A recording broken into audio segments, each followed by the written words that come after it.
I first executed a man on the 14th day of my commissariat. His name was Trooper Velik, though I remember the offense more clearly than the face. Desertion in the presence of the enemy. He ran from an orc advance on Varadon 3. The tribunal took 11 minutes. I placed the bolt pistol against the base of his skull in the company assembly yard while his regiment watched. The explosive round removed most of his head. The body dropped with the specific weight that only sudden death produces. No resistance, no catching oneself, just mass obeying gravity. I was 23 standard years old. I had graduated third in my class from the Schola Progenium. My instructors praised my understanding of the commissariat's sacred duty, to be the spine of discipline around which the Imperial Guard's strength could form. The Imperium's armies number in the billions, drawn from 1,000,000 worlds, most of them conscripts who would flee the Emperor's enemies without the certainty of execution behind them. We are not cruel. We are necessary. This is what they taught us. This is what I believed. Trooper Velik's blood pooled in the dust. The temperature that morning was 37 degrees Celsius. I remember because the heat made the blood steam slightly in the dawn air. The assembled men of the 88th Crixian Infantry stood in formation, eyes forward as regulations demanded. I delivered the prescribed words about duty and the Emperor's judgment. Then I dismissed them to their positions. They moved with precision, sharp salutes, crisp acknowledgements. I logged the execution in my data slate and noted improved unit cohesion in my preliminary assessment. The orcs broke through our lines 6 hours later. The 88th held their positions, 70% casualties, but they held. I walked among the wounded afterward and saw men who had watched Velik die that morning. Some nodded to me, others looked away, but they did not flee. The discipline held. The execution had worked exactly as doctrine promised. I received a commendation. I attached myself to the 88th for the remainder of the Varadon campaign, 17 months. 14 more executions, 3 for desertion, 4 for cowardice, 2 for striking superior officers, 3 for theft of military supplies, 1 for attempted mutiny, 1 for violation of fraternization protocols. The regiment's combat effectiveness ratings improved each quarter. When we finally secured Varadon 3, the Lord General himself mentioned the 88th in his victory dispatch. He noted their exceptional discipline under adverse conditions. I did not question the method then. The mathematics were evident. Discipline produced results. Fear of execution exceeded fear of the enemy. The Imperial Guard's doctrines had been refined across 10,000 years of warfare spanning a galaxy. My duty was not to question, but to implement. I wore the Commissar's black coat and cap with absolute certainty that I represented the Emperor's will made manifest in the chain of command. They assigned me to the 419th Mordian Regiment after Varadon. The Mordians pride themselves on discipline. Their homeworld's traditions emphasize military precision from childhood. I anticipated my role would be largely ceremonial, presence and authority more than constant enforcement. The regiment had served for 8 years with minimal disciplinary incidents. Their previous commissar died of complications from a stomach wound suffered on Kelthara. I was his replacement. I met Colonel Draskin on the troop transport 3 weeks into our voyage toward the Marlex sector. He was 51 years old, gray at the temples, with the specific posture that comes from decades in uniform. We shared recaf in his quarters while he briefed me on the regiment's composition and recent engagements. He spoke carefully, precisely, measuring each word. "The men are solid," he said. "They've been through contested deployments. They know their duty. Your predecessor, Commissar Talon, he understood that discipline can be maintained through presence rather than constant." Correction. I heard the question beneath the statement. I set down my recaf. The taste was bitter, cheap synthetic, the standard ration grade. Doctrine is doctrine, Colonel. I enforced the commissariat's standards as required. Nothing more. Nothing less. He nodded slowly. Of course, Commissar. But I saw something in his expression then. Not quite relief. Not quite resignation.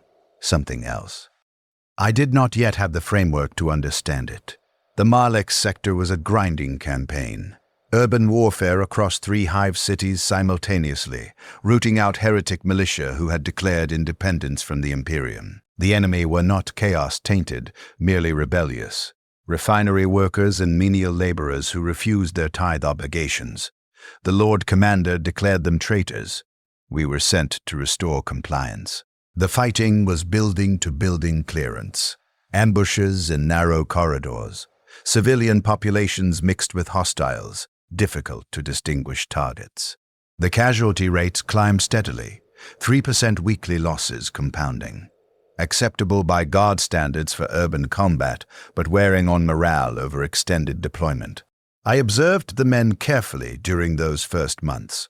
The Mordians maintained their discipline, but I noted small degradations. Delayed responses to orders, hesitation before entering contested structures, minor uniform violations. Nothing egregious, nothing that required immediate correction. But the trend concerned me. In the 6th month, Sergeant Hulvan's squad refused a direct advance order during an engagement in Hive Malek's Prime's industrial district. The order came from Lieutenant Vasson, advance across an exposed plaza toward a suspected enemy position. Hulvan assessed the approach as suicidal, open ground, elevated firing positions, no cover. He held his squad in their current position and requested artillery support instead.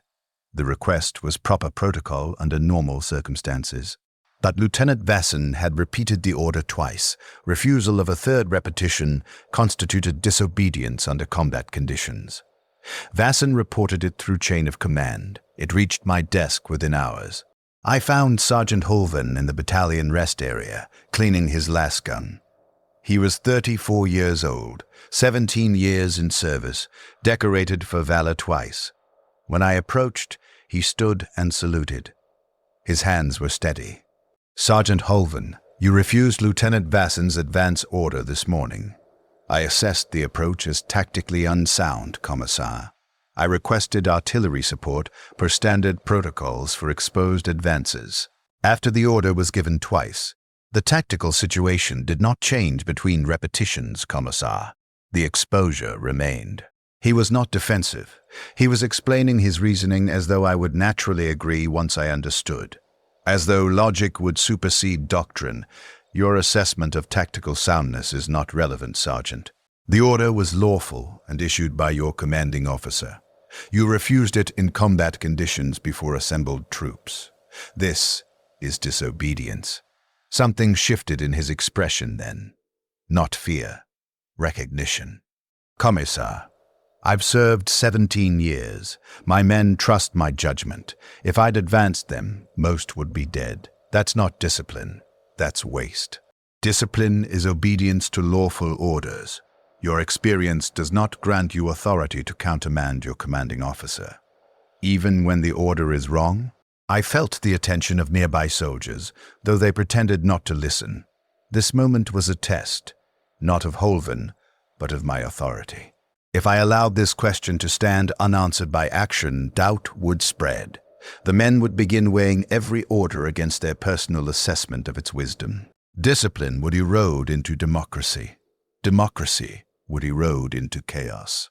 I executed Sergeant Hulvan in the battalion square at 1800 hours that evening. His squad was assembled in formation 6 meters away. I read the charges: disobedience of direct orders under combat conditions, refusal to advance in the presence of the enemy. He did not resist. He stood straight, eyes forward. I placed the bolt pistol against his temple rather than the base of his skull. I wanted the men to see his face when it happened. Discipline requires witnessing. The round punched through his skull and detonated. The explosive charge removed the left side of his head and snapped his neck from the hydrostatic shock. He dropped without sound. Blood splattered across my coat and face. I did not wipe it away immediately. I let them see it while I delivered the prescribed words about the Emperor's judgment and the price of disobedience. I dismissed the formation. They returned to their duties. I logged the execution. I noted in my report that the refusal had occurred before witnesses and required public correction to prevent erosion of command authority. The next day, Hulven's squad received orders to clear a contested warehouse complex. They advanced without question. All 6 men died when the structure collapsed under artillery fire. Their bodies were not recovered. I processed this as unfortunate but necessary. Discipline had been maintained, the squad had obeyed orders. That some of those orders led to their deaths was not a failure of discipline but a consequence of warfare. The Emperor's armies suffer casualties. This is known. This is acceptable. But I noticed something in the following weeks. The 419th's response times had slowed. Not dramatically, fractions of seconds in most cases, but measurable. Commands required repetition more frequently. Minor infractions increased. Equipment maintenance lapses, uniform violations, unauthorized absence from duty stations. Nothing individually significant. But the accumulation suggested degradation. I increased inspections. I delivered addresses on duty and the Emperor's expectations. I made my presence more visible throughout the regiment, attending briefings, walking the encampments, positioning myself where the men could see the black coat and remember what it represented. The infractions continued. In the 8th month, I executed Trooper Kellis for theft of rations from the commissary stockpile. In the 9th month, I executed Corporal Vreen for striking a superior officer during an argument over leave rotations. In the 10th month, I executed Private Moros for desertion. He was found hiding in a civilian district, claiming battle fatigue had overwhelmed him. Each execution followed doctrine precisely. Proper tribunals, clear evidence, public assembly, prescribed words. I performed my duty without hesitation or excess. The commissariat's methods were proven across millennia. My implementation was textbook. But the 419th's combat effectiveness ratings declined each quarter. Response times lengthened. Casualty rates increased, not from enemy action, but from mistakes. Soldiers missing orders, confused communications, hesitation under fire. Small errors compounding into larger failures.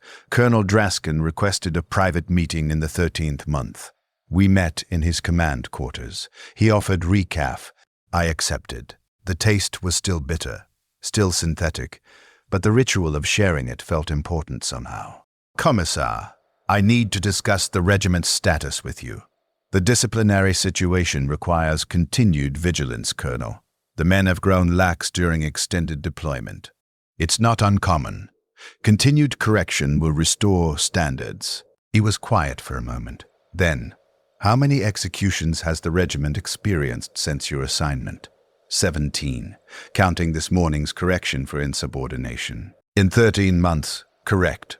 Commissar Talon executed 4 men in 8 years. I set down my recaf. I am not Commissar Talon. I enforce doctrine as written, not as convenient.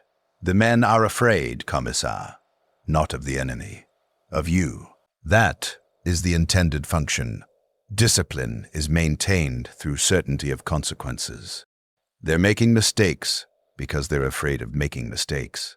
They hesitate because they're calculating whether hesitation or action is more likely to result in execution.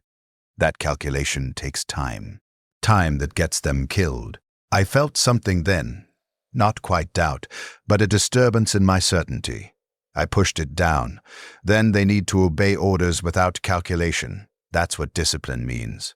They don't trust their officers anymore. They don't trust their sergeants. They don't trust each other. They're isolated in their fear. That's not discipline. That's paralysis. You're questioning commissariat doctrine, Colonel. I'd advise against that.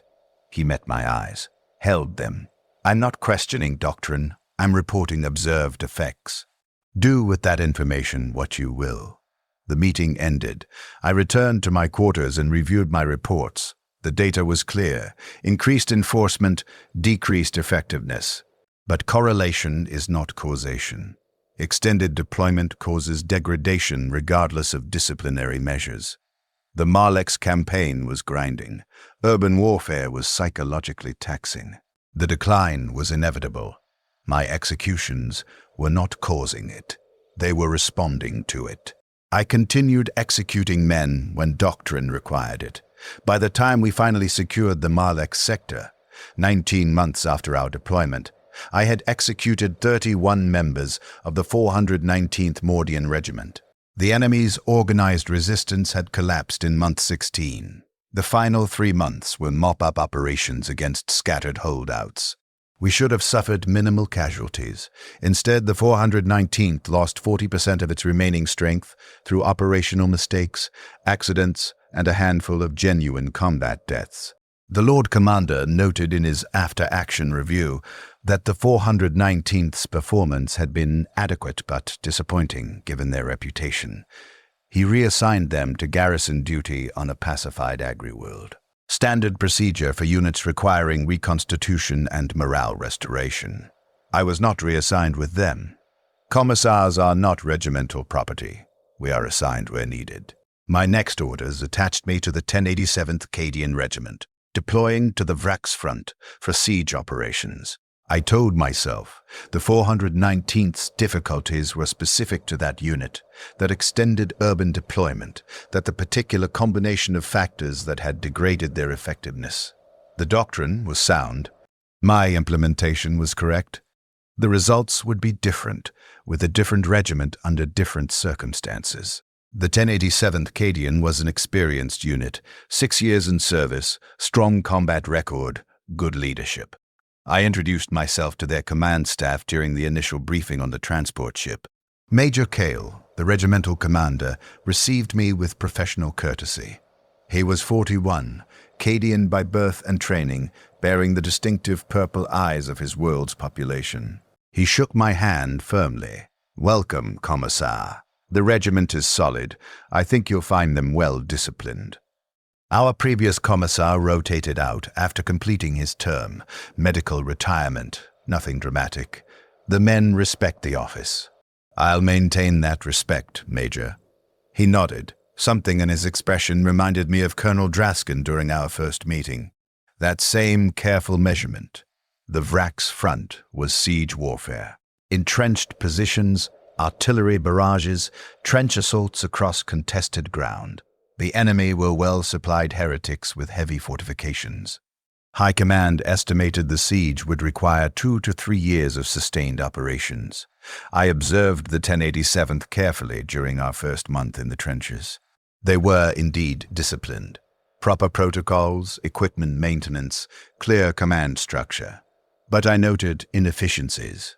Soldiers questioning orders before obeying, informal discussions between enlisted men and officers, blurring the hierarchy, casual attitudes during rest periods, even while under intermittent artillery fire. These were not major infractions, but they suggested a lack of proper fear. The men were too comfortable. They had not been reminded recently of the absolute nature of military authority. They needed correction. In the second month, I executed Private Then for sleeping on watch. He had been on duty for 18 consecutive hours due to shortages in his squad's rotation, and he fell asleep at his post in the trench line at 0300 hours. His squad leader found him and reported it immediately. No enemy action occurred during the period of his inattention, but the potential for disaster had existed. I assembled his platoon and performed the execution at dawn. Bolt pistol to the back of the head. Standard positioning. I explained that exhaustion did not excuse dereliction of duty, that vigilance was absolute, that the Emperor demanded constant readiness. The men watched. They returned to positions. I logged the execution. 3 weeks later, I executed Corporal Manus for abandonment of post during an artillery barrage. He had left his position to assist wounded men in an adjacent section of trench. The wounded were not his responsibility. His assigned position was. Moving without orders was unauthorized. I explained this during the tribunal. He said he heard screaming and responded instinctively. I told him instinct was not permitted to supersede orders. I shot him in the company square. His squad witnessed it. They were quiet afterward, very quiet. I noted improved positional discipline in my report that week. But the following month, I noticed the same patterns I had observed in the 419th. Response times slowing, communications becoming confused, men hesitating before executing orders, even simple ones. I increased my visible presence in the trenches, walking the lines, making myself seen. The black coat should have been a constant reminder of standards. The infractions continued, small ones mostly, equipment violations, uniform deficiencies, minor insubordination. Each one required correction. Some I handled with field punishment, extra duty, rations reduction. But the larger infractions required execution to maintain proper deterrence. In the 6th month, Private Yolen fled his position during a heretic assault. He was found 3 trenches back, hiding in a supply dugout. Clear desertion in the presence of the enemy. I executed him before his platoon. In the 7th month, Sergeant Corvey questioned Major Cale's orders during a briefing, suggesting an alternative approach before assembled officers. Insubordination before witnesses. I executed him before his company. In the 8th month, Trooper Vesic struck another soldier during an argument over gambling debts. Violence against fellow guardsmen. I executed him before his battalion. Each execution was doctrinally correct. Clear violations, proper process, public demonstration. I was implementing the commissariat's methods exactly as trained. But the 1087th's effectiveness continued to decline. Major Cale requested a meeting in the 10th month. We stood in his command dugout while artillery rumbled in the distance. He did not offer recaf this time. He stood across from me with his arms crossed.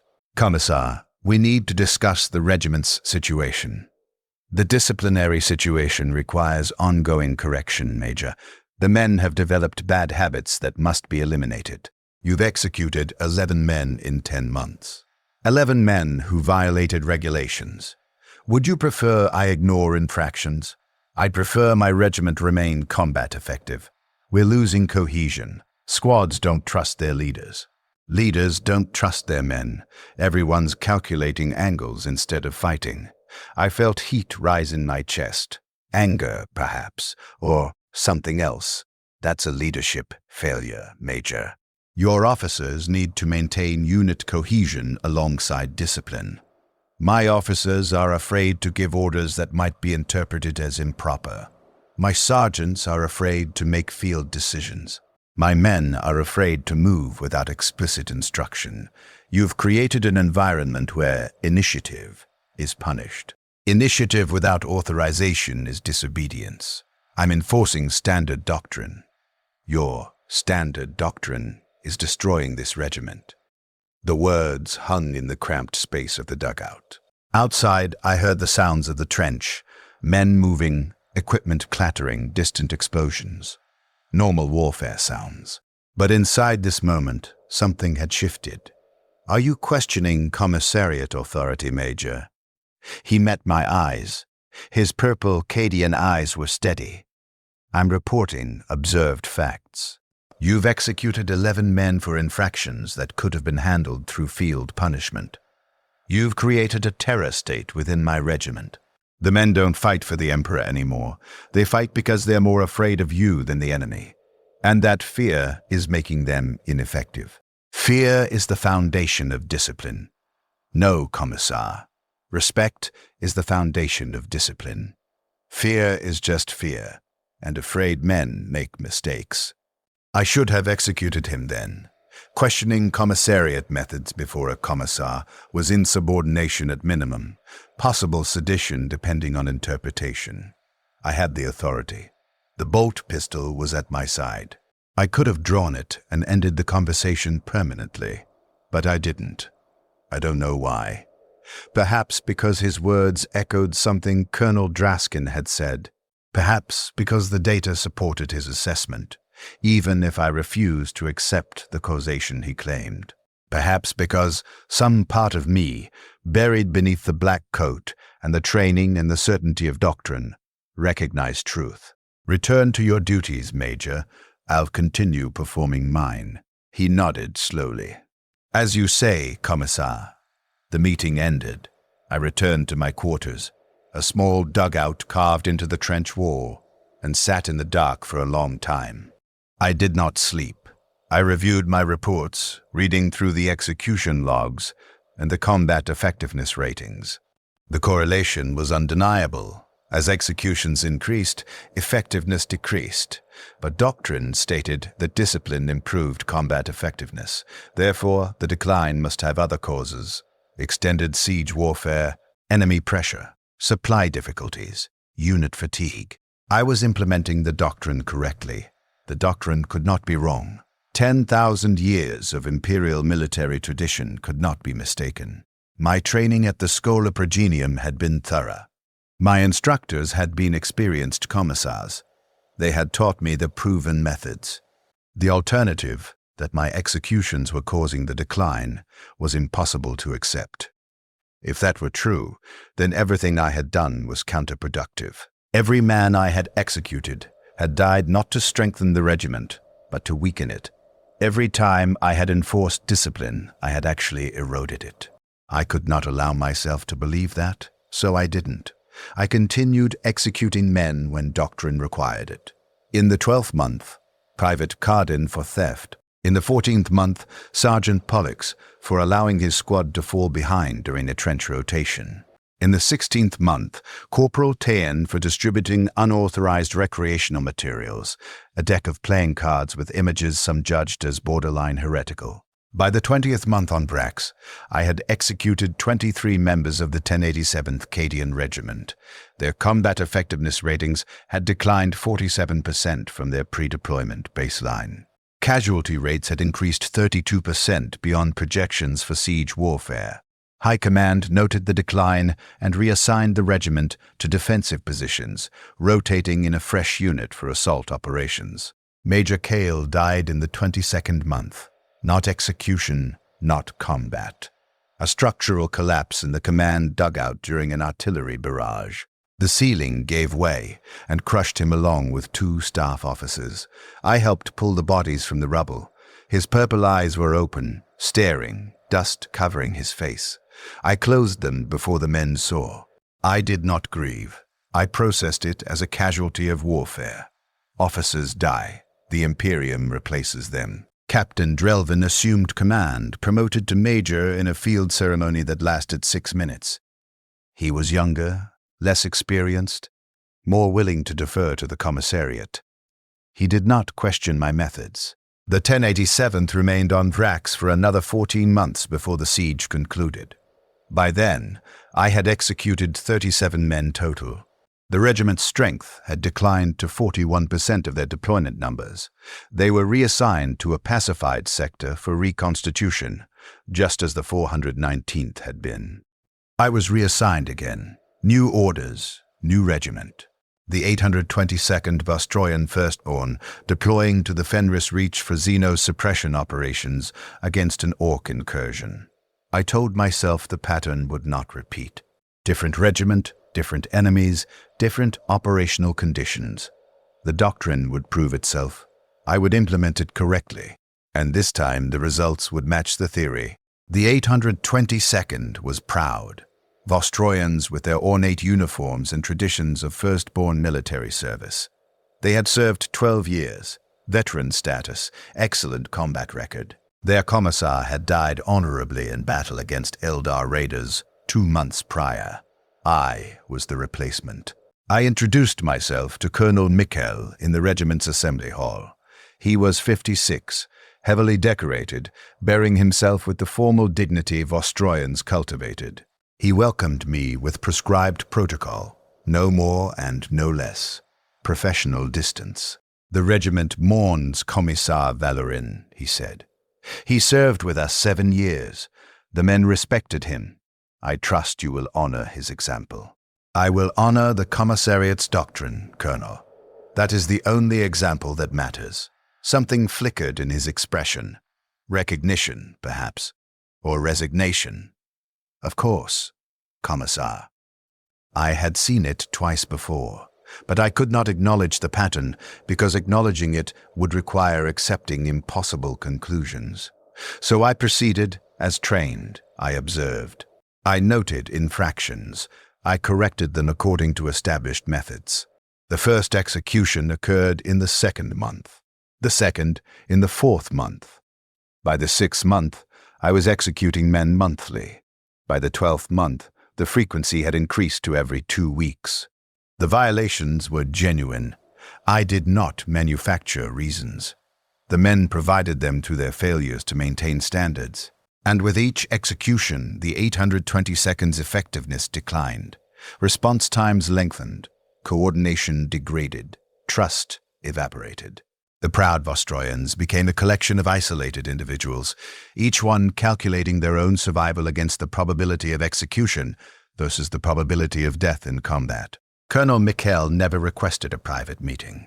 He simply stopped speaking to me beyond absolute operational necessity. When I delivered execution orders to his desk for approval, he signed them without comment. When I passed him in the command areas, he did not acknowledge my presence. He performed his duties and avoided me otherwise. I executed 41 men during my time with the 822nd. We fought orcs across 6 worlds in the Fenris Reach over 28 months. The 822nd's combat effectiveness ratings declined 53% from baseline. They were eventually attached to a larger battle group and effectively absorbed, their independent regimental identity dissolved into a composite formation. I was reassigned before the absorption was complete. New orders. The 1553rd Talon Desert Raiders, deploying to Hadrian's World for counterinsurgency operations. The Talon 1553rd was the 4th Regiment, or perhaps the 5th. The number had stopped mattering in the way numbers matter when you believe they're building towards something. They were simply iterations now. Deployments, assignments. The names changed: Talon, Mordian, Cadian, Vostroyan, but the pattern remained constant. I met Colonel Richard on the troop transport. He was 43, weathered from desert warfare, bearing the facial scarring traditional among Talon officers. We did not share recaf. He received me in his quarters, standing rather than sitting, maintaining formal distance. Commissar, welcome to the 1553rd. I've reviewed your service record.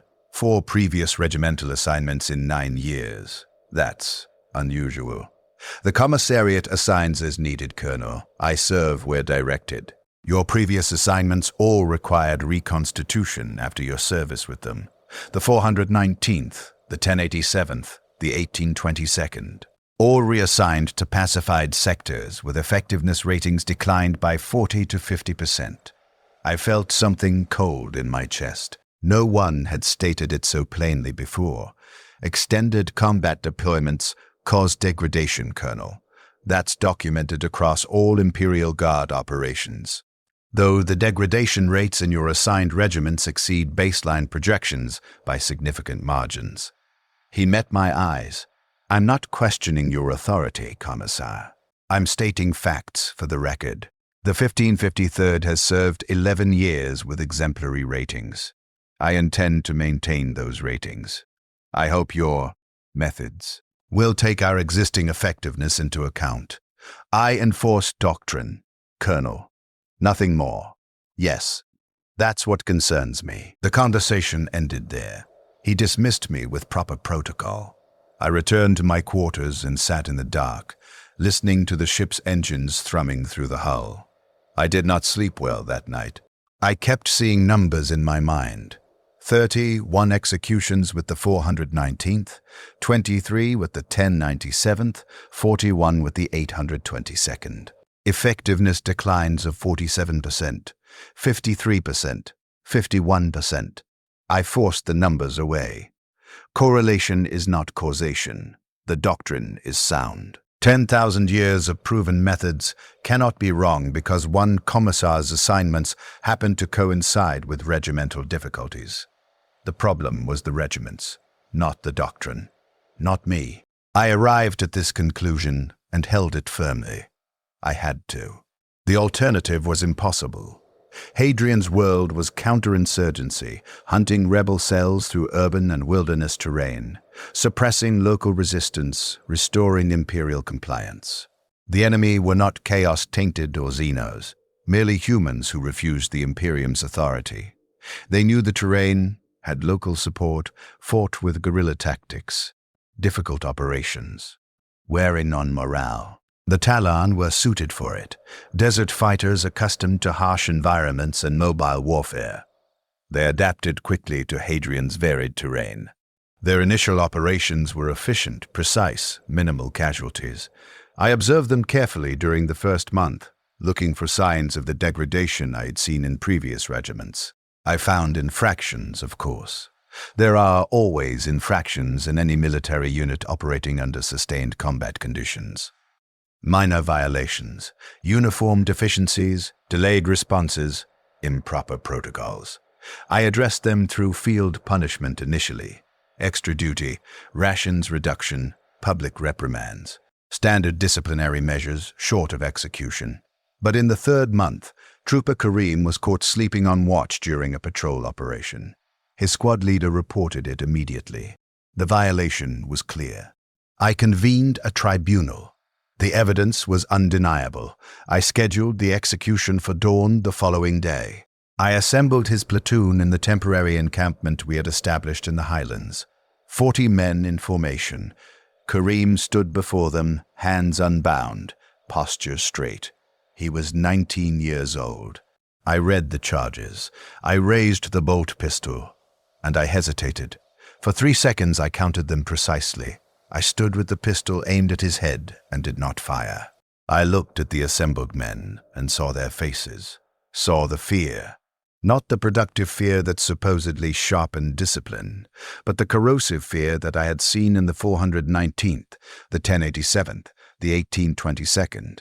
The fear that made men calculate angles instead of fighting. The fear that destroyed effectiveness more thoroughly than enemy action. I saw it clearly in that moment. Undeniably, the pattern was not coincidence. The correlation was causation. My executions created the fear that degraded combat effectiveness. The doctrine was producing results opposite to its stated purpose. Every man I had executed had not strengthened discipline but weakened it. Every trigger pull had not improved the regiment but damaged it. I understood this completely, absolutely, in those 3 seconds of hesitation. Then I fired. The bolt round removed Trooper Karim's head. His body collapsed in the dust. Blood pooled in the morning light. I delivered the prescribed words about duty and the Emperor's judgment. The men watched, silent. I dismissed them to their duties. I logged the execution in my data slate with steady hands. I returned to my quarters and sat alone in the dark. The understanding remained clear and undeniable. I could not unknow what I had realized. The doctrine was counterproductive. My method was destroying the regiments I was assigned to protect. Every execution I performed weakened rather than strengthened the Imperial Guard's fighting capacity. And I would continue executing men because the doctrine required it. This was the realization that settled into me during those hours alone in the dark. Not just that the method was wrong, but that I could not stop implementing it. The Commissariat's doctrine was absolute. My authority derived from that doctrine. Questioning it was heresy. Refusing to implement it was dereliction. I had no discretion to modify or adapt the methods based on observed results.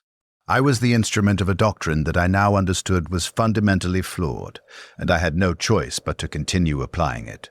I could not report my observations because questioning Commissariat doctrine was itself a violation. I could not refuse executions because that was dereliction of duty. I could not request reassignment without cause because that would raise questions about my implementation. I could not resign because the Commissariat did not accept resignations. I could not even die honorably in combat because my duty was to survive, to be the spine of discipline, to continue enforcing the methods. I was trapped in a cycle of destruction that I understood completely and could not escape. I sat in that darkness for 7 hours. I did not sleep. I did not eat. I simply processed the totality of my situation, examining it from every angle, searching for any alternative path. There was none. The system was absolute. I was part of the system. Therefore, I was absolutely bound to continue. When dawn came, I emerged from my quarters and resumed my duties. I walked among the men of the 1553rd, my black coat visible and authoritative. I reviewed disciplinary reports. I attended briefings. I performed my function as commissariat doctrine required. And over the following months, I watched the same pattern unfold with the Talan that I had seen in every previous regiment. The fear spread like a virus. Trust eroded. Effectiveness declined. Men made mistakes because they were calculating their survival against my authority rather than focusing on the enemy. In the 4th month, I executed Sergeant Halim for unauthorized modification of patrol routes. In the 6th month, I executed Private Davin for abandoning his position during contact with insurgents. In the 8th month, I executed Corporal Yassin for questioning an officer's orders before assembled troops. Each execution was doctrinally correct. Each execution further degraded the regiment's effectiveness. Colonel Rashad watched it happen with the expression of someone witnessing a slow-motion disaster they had predicted but could not prevent. He never requested a private meeting. He simply signed the execution orders I brought him, each signature slightly slower than the last, and performed his duties with mechanical precision. By the 12th month on Hadrian's World, the Talan 1553rd's combat effectiveness ratings had declined 38% from their deployment baseline. High Command noted the decline and began discussing reassignment to less critical operations. The pattern was repeating exactly as before, and I was aware of every step of the process as it unfolded. In the 14th month, we were assigned to clear a suspected insurgent stronghold in the northern mountain range. Intelligence indicated a cell of approximately 20 rebels fortified in a cave complex. Colonel Rashad ordered a 2-company assault with artillery support, standard operation for this type of target. The assault went badly from the beginning. Coordination failures, confused communications, units arriving at wrong positions. Fire support delayed because forward observers misreported coordinates. The insurgents were better prepared than intelligence suggested, closer to 80 fighters, not 20, with heavy weapons and prepared positions. The assault collapsed into chaos. Companies became separated. Platoons were pinned down in exposed positions. Casualties mounted rapidly. I was positioned with the command element, monitoring communications, prepared to enforce discipline if units attempted to retreat without authorization. Over the comm channels, I heard Lieutenant Parvin requesting permission to withdraw his pinned platoon to a more defensible position. Colonel Rashad denied the request. Withdrawal would expose adjacent units. Parvin acknowledged and held position. 3 minutes later, I heard him give the order to fall back anyway. It was clear disobedience in combat conditions. Before his entire platoon, the exact situation that doctrine demanded I correct through immediate execution. Parvin's withdrawal created a gap that allowed insurgents to flank 2 other platoons, resulting in 17 additional casualties. His disobedience directly caused Imperial Guard deaths. I monitored his position as the battle continued. His platoon successfully withdrew to better cover and held there, preventing complete collapse of that flank. When the engagement finally ended 4 hours later, inconclusively, with both sides withdrawing, Parvin's platoon was largely intact, while the units that had held their original positions per orders had suffered 60% casualties. I found Lieutenant Parvin in the field medical station afterward. He was wounded, shrapnel in his shoulder, nothing critical. He saw me approaching in my black coat and went very still. The medics working on him paused, recognizing what my presence meant. "Lieutenant Parvin, you disobeyed a direct order from Colonel Rashad during the engagement." "I did, Commissar. You withdrew your platoon without authorization, exposing adjacent units." "Yes, Commissar." The position was indefensible. We would have been annihilated. I judged that controlled withdrawal was necessary to preserve combat effectiveness. He was not making excuses. He was explaining his tactical reasoning, just as Sergeant Holven had done years before on Marlex, just as dozens of others had done before their executions. They all believed reason would matter. They all believed good judgment would supersede doctrine. "Your judgment is not relevant, Lieutenant. You received a lawful order and refused it. My men would be dead, Commissar. All of them, for no tactical gain. That's not discipline.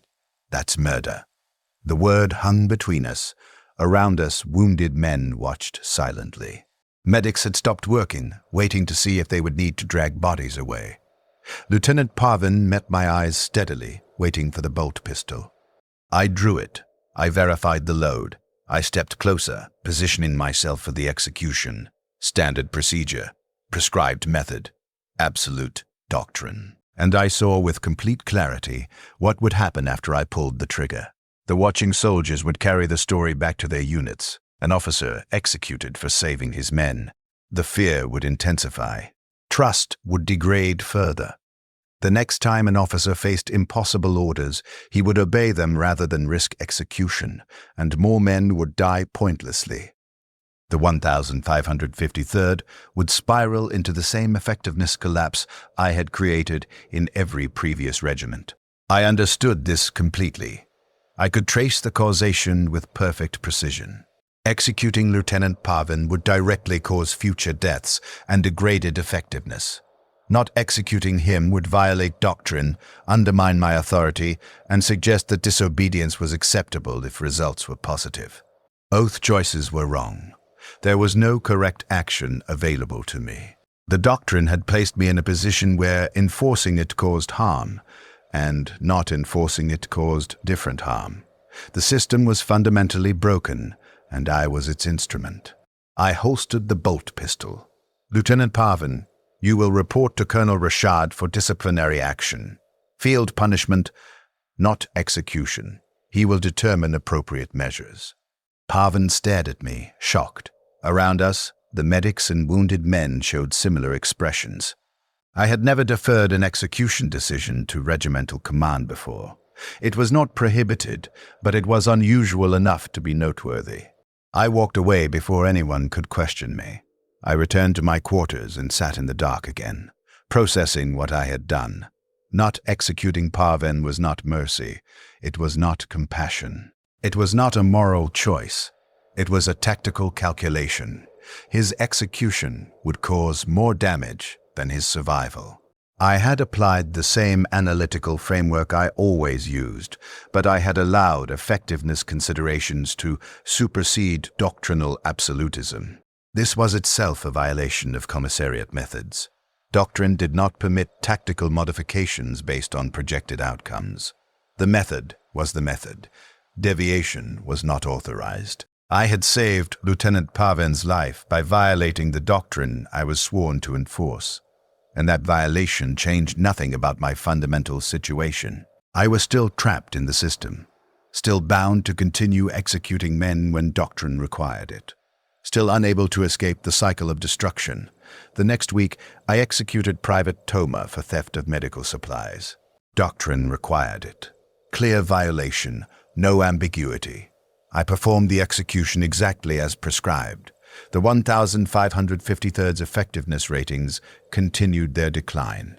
I existed in this state for the remainder of my assignment to the Talan, aware of the damage I was causing, unable to stop causing it, occasionally making minor modifications that changed nothing fundamental.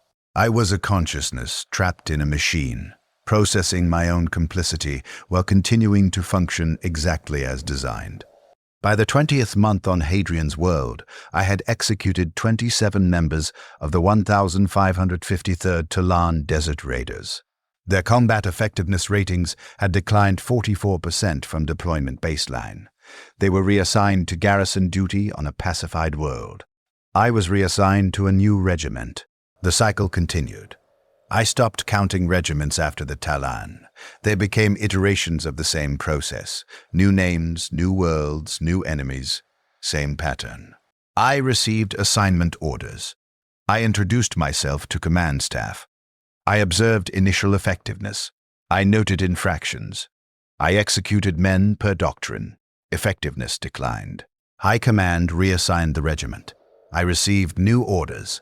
The 2288th Katachan fought in jungle warfare on Vorden Prime. I executed 19 men in 14 months. Effectiveness declined 39%. The 956th Elysian Drop Troops conducted airborne operations in the Helican subsector. I executed 23 men in 16 months. Effectiveness declined 47%. The 3,419th Krieg Regiment. The Krieg were already half dead, gas-masked soldiers who obeyed without question, and still I found infractions requiring execution. I shot 31 men in 18 months. Even the Krieg declined in effectiveness, though more slowly than other regiments. 41% degradation. I became known within commissariat circles as effective but harsh. My execution rates were higher than average, but I was documented as maintaining strict discipline. My assignments tended toward troubled regiments or difficult deployments where high command wanted firm authority. They did not recognize that I was the source of the troubles. They saw the correlation and interpreted it backward. Difficult regiments required more executions, not executions created difficult regiments. I could not correct their misunderstanding because correcting it would require confessing that the doctrine was flawed. I could not confess that without being branded a heretic myself.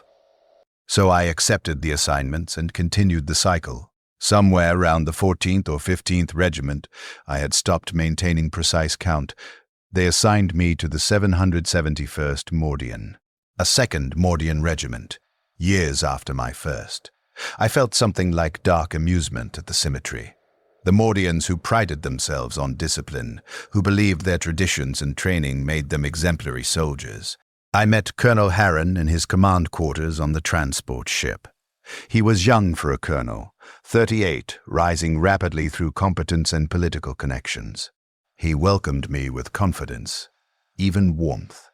"Commissar, honored to have you. Your reputation precedes you. The 771st will benefit from your expertise in maintaining discipline. We've had some laxity under our previous commissar, too lenient. The men need firmer guidance." I looked at him and saw myself from 20 years ago. The certainty, the belief in doctrine, the confidence that enforcement produced results. He had not yet learned what I knew. He still believed the system worked as designed. "I will enforce commissariat doctrine, Colonel, as I always do." "Excellent. I think we'll work well together." He was wrong. 3 months into our deployment to the Carthax system, I executed a squad leader who questioned one of Harron's tactical decisions. Harron praised my swift action. 6 months in, I executed a lieutenant who reported supply shortages that Harron had insisted did not exist. Harron thanked me for removing a troublemaker. 9 months in, I executed a sergeant who refused an advance order that would have sent his squad across a minefield Harron's intelligence had failed to detect. That execution finally broke Harron's approval. He came to my quarters 3 hours later, face flushed, hand shaking. "Commissar, Sergeant Volk." He was right. The intelligence was wrong. There was a minefield. If he'd obeyed, all 12 men would be dead. You executed him for making the correct decision. I executed him for disobedience, Colonel. His assessment of the order's wisdom is irrelevant to the violation, but he saved 12 lives by refusing a lawful order. If I allow that precedent, every soldier will decide for himself which orders to obey. Discipline will collapse. Harron stared at me. I saw him processing the logic, trying to find the flaw, unable to locate it, because the logic was internally consistent.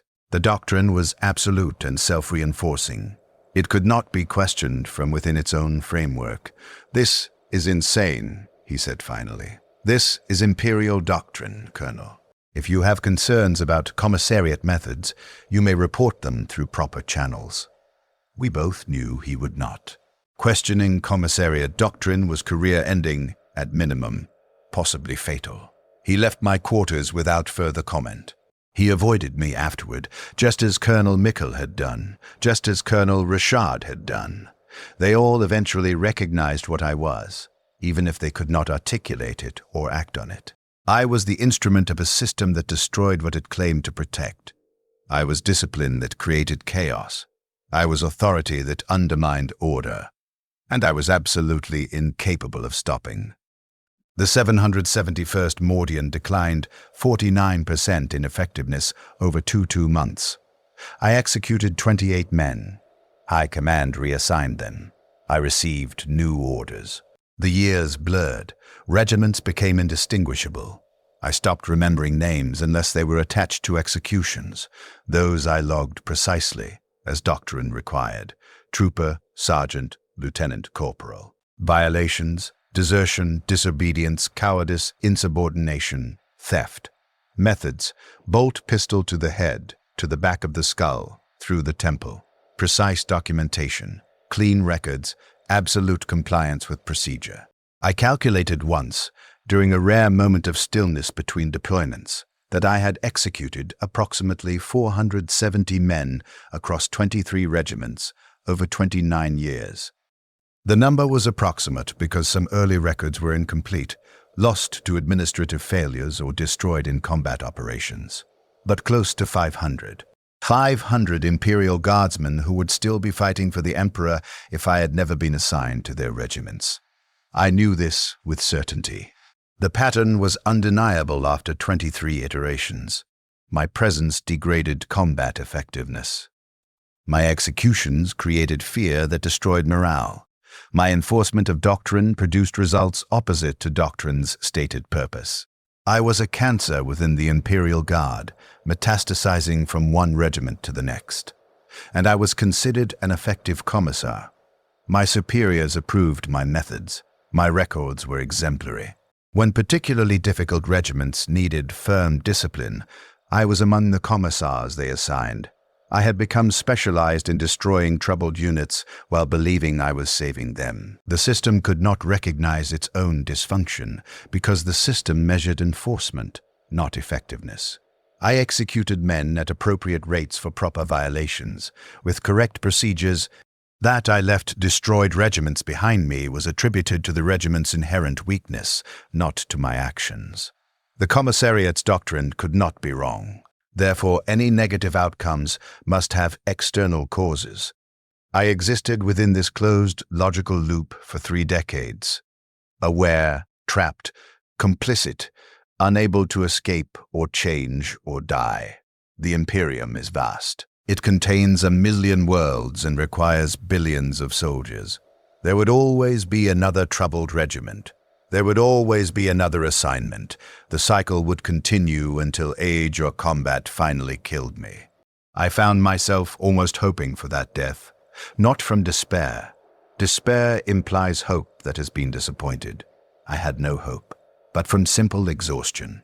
The weight of carrying 470 corpses in my memory, knowing I would add to that count with every new assignment, knowing that each execution I performed weakened the Imperium I was sworn to protect. Knowing this absolutely and being unable to stop. In my 43rd year of service, they assigned me to the 88th Crixian Infantry. I noticed the designation immediately. The 88th Crixian, the same regimental designation I had served with in my first assignment 30 years ago. But this could not be the same regiment.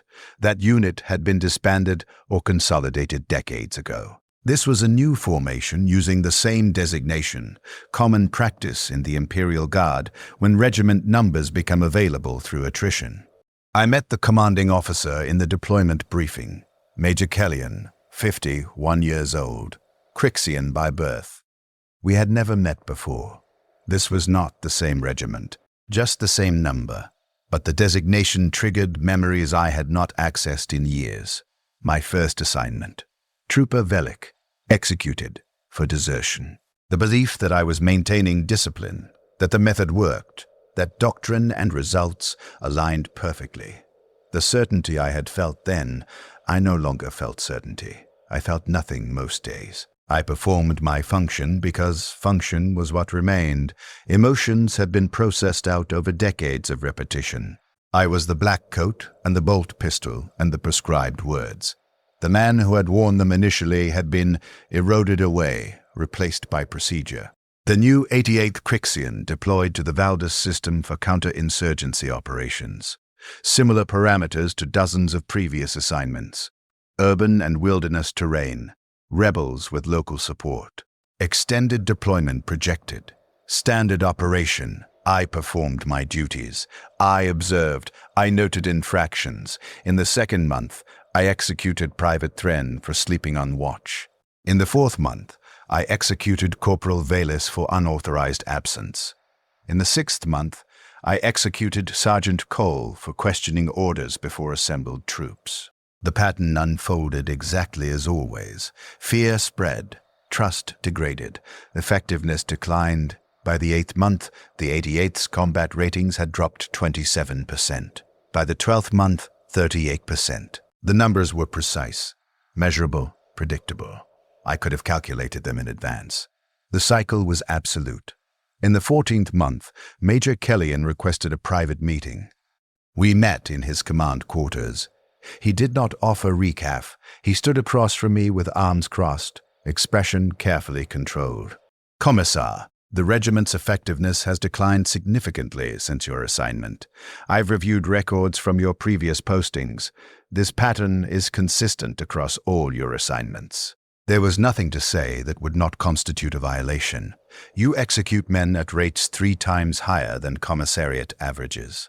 Every regiment you've served with has been reassigned to garrison duty or disbanded within 2 years of your assignment. You're destroying units rather than disciplining them. Still, I remained silent. He was stating facts that were accurate and also completely irrelevant to my duty. I'm reporting this to High Command through proper channels, he continued. The Commissariat needs to review your methods.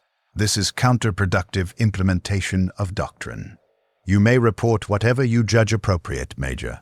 I will continue performing my duties as prescribed. He searched my face for something. Emotion, reaction, recognition. He found nothing. I had nothing left to give. Do you even care, Commissar?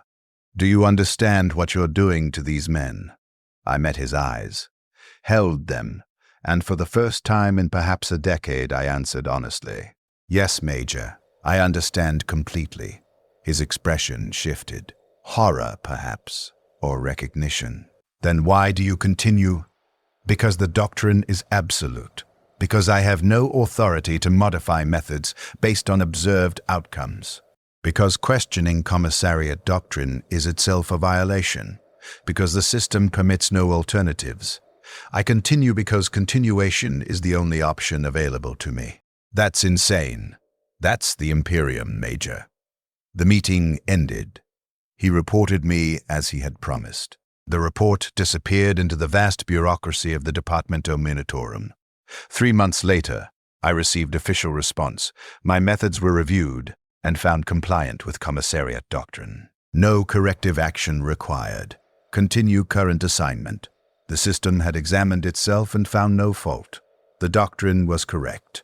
My implementation was corrected to external factors. The closed logical loop was absolute. I continued executing men per doctrine. By the 20th month on Valdis, I had executed 19 members of the 88th Crixian Infantry. Their combat effectiveness ratings had declined 42%. High Command was discussing reassignment options. The pattern was repeating exactly as it always did, as it always would. I am now 57 years old. I have served the commissariat for 35 years. I have been assigned to 27 regiments. I have executed approximately 520 men for violations of Imperial Guard regulations. Every regiment I have served with has been degraded and reassigned within 2 years of my assignment. I am considered an effective commissar with exemplary records. I understand completely and without doubt that my enforcement of commissariat doctrine produces results opposite to the doctrine's stated purpose. I understand that I have weakened the Imperial Guard's fighting strength rather than maintaining it. I understand that the men I executed would have better served the Emperor alive. I understand that fear is not discipline, that terror is not order, that absolute authority without adaptation is destruction. I understand all of this, and I continue executing men when doctrine requires it because I have no choice. The system is absolute. I am part of the system. Therefore, I am absolutely bound to continue.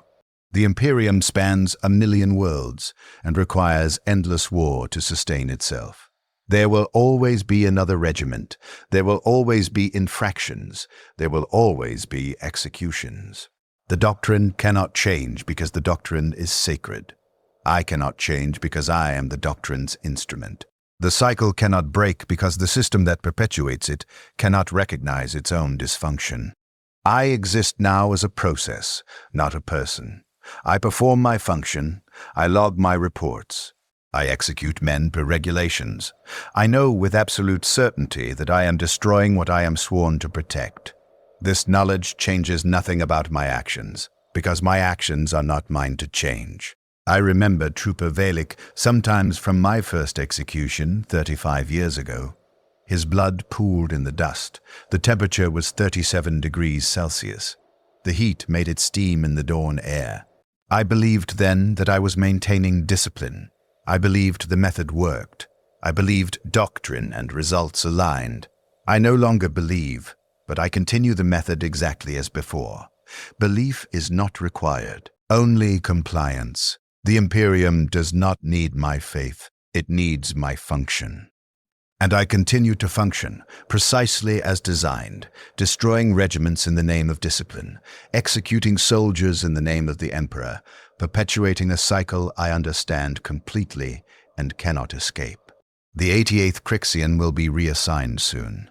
I will receive new orders. There will be a 28th Regiment and a 29th, and more beyond counting until age or combat finally ends my service. Each one will follow the same pattern. Each one will decline under my authority. Each one will prove the doctrine false while confirming its absolute power. This is what it means to be a Commissar who realizes his executions aren't working.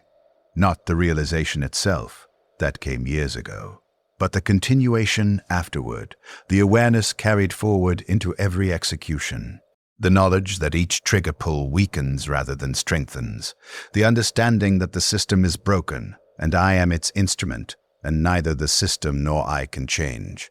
I am trapped in a cycle of destruction that I perpetuate through perfect compliance with doctrine. I am discipline that destroys order. I am authority that creates chaos. I am the Imperium's method made manifest, absolute, unquestionable, counterproductive, and eternal. The next execution is scheduled for dawn tomorrow. Trooper Immersive, for desertion during contact with enemy forces. The charges are clear. The evidence is undeniable. The tribunal has confirmed the violation. I will assemble his platoon. I will read the prescribed words. I will place the bolt pistol against his skull. I will fire. His blood will pool in whatever dust or mud or stone comprises the ground. I will log the execution in my data slate. The 88th's effectiveness ratings will decline another fraction of a %. The pattern will continue exactly as designed. I will perform this duty because it is doctrine. I will understand that it weakens the regiment. Both facts will remain true simultaneously, without contradiction, because the Imperium contains multitudes of contradictions and calls them holy. This is my testament. This is my witness. This is what remains when a man becomes procedure and continues functioning long after understanding has made that function meaningless. The Emperor protects, they tell us. I have seen no evidence of this. But I continue enforcing his will through methods I know are false because the alternative is impossible. The system is absolute. I am part of the system. Therefore, I am absolutely bound to continue executing men who would serve better alive, destroying regiments I am sworn to protect, weakening an Imperium that permits no alternatives. Dawn approaches. Trooper Immersive waits in confinement. The bolt pistol is loaded and ready. The prescribed words are unchanged across 35 years. The pattern is eternal. I will execute him. I will log the death. I will continue my function until function itself is no longer possible. This is what it means to be trapped in doctrine that forbids learning. This is what it means to be conscious within a machine. This is what it means to serve the Imperium with perfect compliance and complete understanding. The blood will steam in the morning air if the temperature is right. I will note the detail precisely. I will archive it with the others. 521 executions, 27 regiments, 35 years of service. The cycle continues. I continue. The doctrine is absolute, and awareness changes nothing except the weight of what must be carried forward into the next execution, and the next, and all those beyond counting until finally there are no more. This is my testimony. I performed my duty exactly as prescribed. I destroyed what I was sworn to protect. The Imperium required both. I continue providing both. I will provide both until cessation. The Emperor protects. The doctrine is sacred. Discipline is maintained through fear. And I understand, with perfect clarity, that none of this is true except the last. Fear is all that remains. Fear is what I create. Fear is what destroys the regiments I serve. Fear is the only thing the method produces reliably. I am the instrument of that fear. I am its architect and its executor and its victim. I am trapped in creating it. And I continue creating it because the doctrine is absolute, and I am the doctrine's instrument, and the Imperium permits no escape from its own machinery once you have been integrated into its function. Dawn comes. Trooper Mercid dies. The pattern continues. The cycle is eternal. I am the Commissar who knows his executions don't work. And I execute men anyway because knowledge is not power in the Imperium. Knowledge is just another burden to carry, while continuing exactly as before. This is my witness. This is my function. This is what remains. The blood will steam if the temperature is right. I will note it precisely. I always do.